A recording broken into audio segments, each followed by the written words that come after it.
Alright guys, TouchGrab back again today, hopefully enjoying your Saturday so far, and today we're going to recap day 1 of the London home series. I did make a video last night on this Seattle versus London drama that went down. We're going to talk about that in a little bit more detail today. Intrigued to hear your thoughts in the comment section below as always. Like if you guys enjoyed the video, subscribe if you are new. Thank you to Cam Allen as well for the score worlds we're going to be going through in today's video. And let's crack on with the very first series of the day, that being the Dallas Empire versus the Paris Legion. Went pretty much as expected. Game 1 was absolute annihilation. I wasn't expecting it to be this bad, quite frankly, on here on Ramada. 250 to 73 in favor of the Empire. This was the scoreboard for this one. Like, look at the slang. I added these up quickly, and I think it tallies something like plus 54 in the slaying for Dallas. Like, Hook is double positive, Illy's double positive, Clayster's almost triple positive, Crim's just chilling at 14-11, and Shotzi's double positive as well, and the assists all over the place for this team. Like, unbelievable map 1. Paris just could not get anything going at all, but fair play to them. They bounced back with a 6-3 victory in the Search and Destroy. This is a pretty decent map for Dallas as well here on Gunrunner, so impressive map for Paris. Definitely, definitely could mean something when they play LAG later today, as, they both went down to losers, as I'm sure pretty much everyone was expecting. Then the domination Dallas Empire clutch up. Pretty close map at times, but they win this one in the Gunrunner domination. And then game 4, this was close towards the end, but then Illy absolutely took over the game at the end. And it's honestly been a while this season why, this is the reason why I picked him on my fantasy team, because I think it's about time that Illy has a properly standout event. He's clearly a very talented player, plays somewhat of a difficult role in this team, does the dirty work and that kind of stuff. But this event so far, especially this series against Paris, he was absolutely annihilating, as you can see on the clip on screen right now on this map 4. Dallas close it out in a 3-1 fashion, winning all the respawns. Pretty impressive. Paris seem to be a decent Search and Destroy team, but if Dallas can start winning their Search and Destroys, they can definitely make a deep run this weekend. This is also something to mention because Silly pointed out that, Silly pointed out and Josh Trice pointed out that, the Dallas Empire team are actually using 3 stuns. The GA is that you're only allowed to use 2 stuns, 1 flashbang and 2 smokes, but they were using 3 on this map, so like Dallas Empire breaking the GA or whatever. Not really a big deal, but it is, something to consider, maybe look at in the coming days here. This is what the scoreboard looks like. 1.4s all over the board for the Dallas Empire, and Paris Legion couldn't get close. Good start to the weekend for the Dallas team. Then we get Seattle Surge Royal Ravens, and obviously we talked about this map 4, last night, but let's just go through what happened in the rest of the series quickly, because it was 251-67 map 1, and Octane, it was just typical Seattle Surge. Like, honestly, never seen a team that's more predictable in my entire life. Octane goes like 36-21, has like a great map 1, honestly absolutely frying, but the rest of the team just couldn't get anything going. Royal Ravens slaying was pretty consistent across the board, and they close it out 251-67 on an Azir Cave Harper, which we haven't really seen in the CDL for quite some time now, but the ARs definitely came to play. Then game 2 was 6-2 on Arkloff Peak, and this was a map which was just so predictable once again. Seattle are not very good at this map. Royal Ravens are very, very good at this map indeed, and they really played the map well. They were playing flanks, they were playing good rotations. Whiskin, of course, with the sniper, is deadly whenever he is required to step into action as well. Royal Ravens played this really, really well. Seattle go down 2-0, but then game 3 they do bounce back in the Hackney Yard domination, win this 161-147. It looked like Royal Ravens were going to make a comeback, but Seattle made the flank through. They managed to get the kills on, the Royal Ravens guys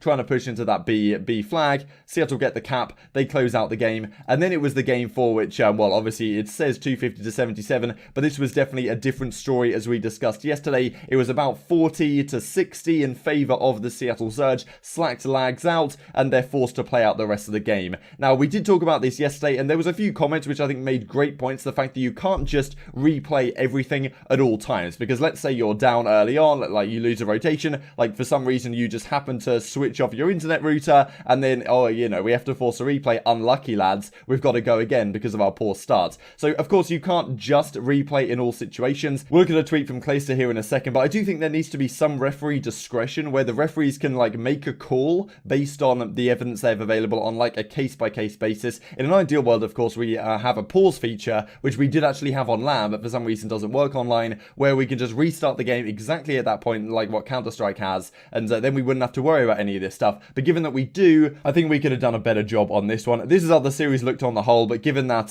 given the situation in the map 4, probably not worth looking into too deeply here, but definitely the ARs on the side of Royal Ravens having great series on the whole. This was how Slacked followed it up then. If Scump lags out, they get a replay, or if this match is on LAN and we lag out, we get a replay. But I'm responsible for my internet, like I can control what AT&T does. Scumpned replies thinking like, yeah, I'm not so sure about that one, but I guess maybe he makes a fair point, right? Do you think that a team that had more standing and stature, like Scump on the Huntsman, if he'd have lagged out, would it have been a different story? I don't know, right? It's impossible to say, but you know, it's not absolutely out of the question. And then this tweet came out from the Clayster: can't do replays due to disconnects online because it opens the door for people pulling the plug the moment they lose rotation break, etc. Just need a pause feature. And while I do see Clayster's point here, I think that there should be some discretion for the referees to say that, like, look, if this game was 120 to 110, maybe that's too far gone and we just have to play it out. But if it's 60 to 40, the rotation's there, like, you know, someone should be able to use their brain and say, look, well, this looks like it probably should be a replay, all things considered,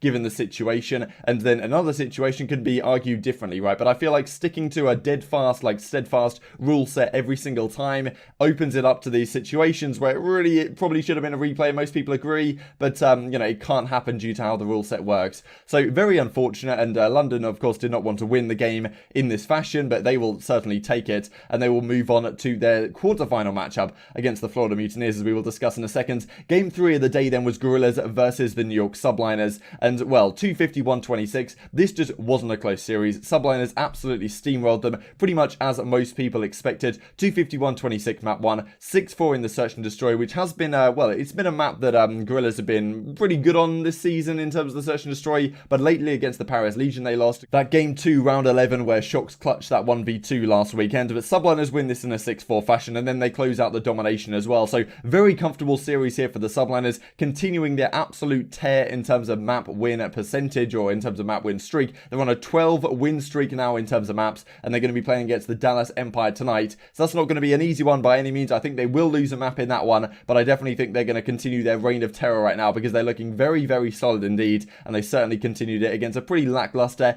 LAG, to be honest. Blast was the only one who could manage to go positive, but the Subliners guys 1.3s all across the board for accuracy, attach and mat, continuing their fantastic form in the most recent event. Attach and accuracy especially was spectacular at their own home series that they won, and they're definitely continuing that form here, and that is a scary sight for the rest of the teams in the league, and we'll have to see how things develop the rest of the weekend. Final series of the day was probably the most interesting one, that being OGLA versus the Florida Mutineers. Florida Mutineers back-to-back champions in the 2 events that they have played, up against OGLA, this new squad with Drazza and Hollow in, and it started off very interesting indeed. Florida Mutineers did win Ramazza Hardpoint, but this is a map that is just so good for them. I'm pretty sure they've beaten every single team on this map. I don't know the last time they lost this map. Must be ages ago, because they are so good on this. But OGLA had a really great start, and honestly looked like they could have won this map until Florida Mutineers pulled away at the end. But still, was quite impressed, to be honest, with OGLA, that they even managed to get 180 points against Mutineers on this map, because typically, even a great team is going to struggle to get 150 on a map this good for Florida Mutineers. Then game 2, OGLA take it. Mutineers definitely had a chance. There was a really interesting situation to have in this map with,